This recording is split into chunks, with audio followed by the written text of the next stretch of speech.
پروستاتت فوری کوچیک میشه، چون این دکتر اهل پکن چین میگه فقط کافیه هر روز 1 لیوان از این نوشیدنی ساده بخوری، چون این ترکیب باعث شده میلیون ها مرد چینی دیگه ترسی از پروستات نداشته باشن. کافیه 100 گرم تخم کدو رو آسیاب کنی تا آرد بشه.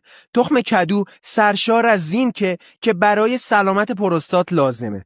3 قاشق از این آرد رو با 50 گرم عسل مخلوط کن. این ترکیب برای پیشگیری از بیماری‌های پروستات و کاهش علائم مثل تکرر ادرار و مشکلات جنسی معجزه میکنه.